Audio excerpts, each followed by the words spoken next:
Hi there, my name is Loken, and I said I would do a gameplay of Warwick Battlezone, so I figure what I'll do is I'll just join in this game. Hopefully there'll be someone in here by the time I join. As I said, not particularly spectacular at this game so far, but hopefully I'll get better through time. So if this is your first look at it, I've actually turned the graphics on this down for the purposes of this. I'm actually hosting a Minecraft server in the background, as well as trying to run fraps and all that kind of stuff in the background, so this just makes it a bit easier for my PC. These maps are being updated all the time. They seem to have restricted the amount of time in between jumps lately. Like if I jump now, I can't jump for like another 5 or 6 seconds or something usually.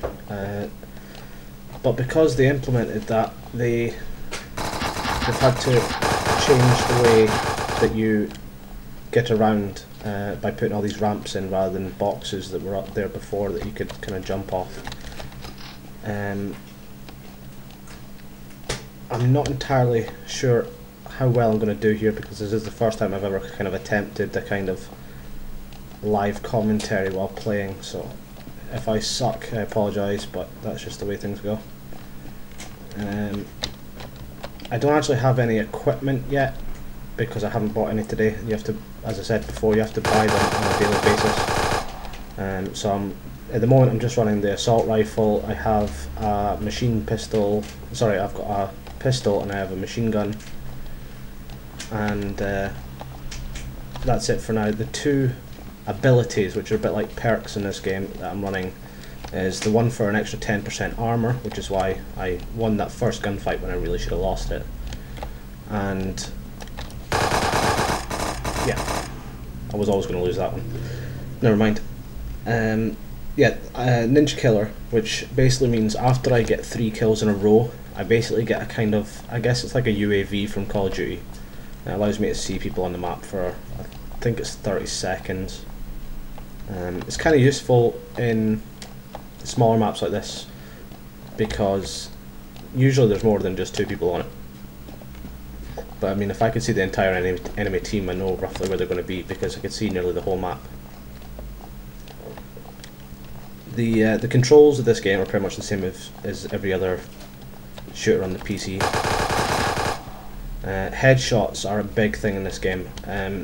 The game currency, the game points, are quite hard to come by, so if you get a headshot you automatically get an extra game point, which is quite nice.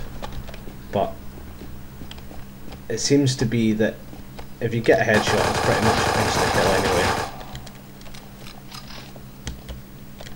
One thing I do think strange that is if you're above the opponent, if I was up on one of these containers and I shoot down, the hitbox for a headshot seems to be larger.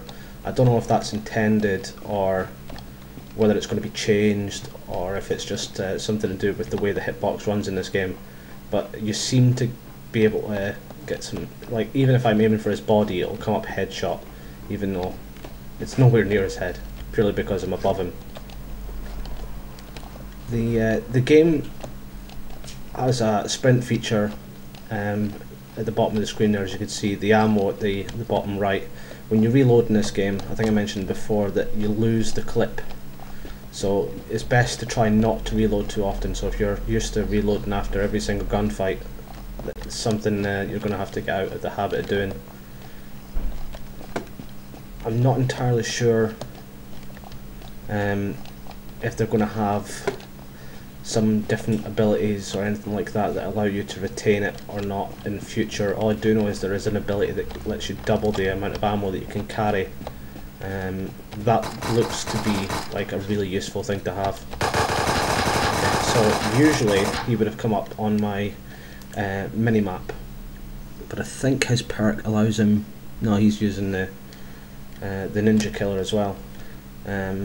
There is a perk that some people have that allow them to basically have all of their weapons suppressed, which I haven't seen too many people use, but it looks like it could be something useful, especially if you're wanting to try out a kind of stealthy sniper class. It ended in a draw apparently. I have no idea how that happened. Oh, he left. Yeah, that doesn't help very much. So I'm going to continue this and see if I can jump right back into another game. I'm probably going to jump into a losing battle here, but it's worth it just to show you another one of the maps. The first one is like I think it's a maximum of a 4v4 map. I'm not sure what the maximum is on this one, but this one's kind of fun. This map does seem to be unbalanced slightly, and if I start on the wrong side it'll be horrible. Oh, okay, so we're winning. That never happens. Yeah, whoever starts here usually wins. Basically what happens is you can actually, our entire team basically stands here and there's nothing they can do about it. Once you start at that end, you automatically start the closest to B and C, and once you have those, they have to actually walk past you to get to their first point. Once that happens, there's a way over there to get past, and there's this way around here. And again, like I said, I'm probably going to join the game at the end of it. What I'll do is I'll restart this video and I'll actually go and try and see if I could find a full game and see if I could join that, because I think this by the time I add it onto this video will be far too long. So I hope you enjoyed the gameplay so far, and I'll go off and try and get another gameplay for you. Okay, have fun.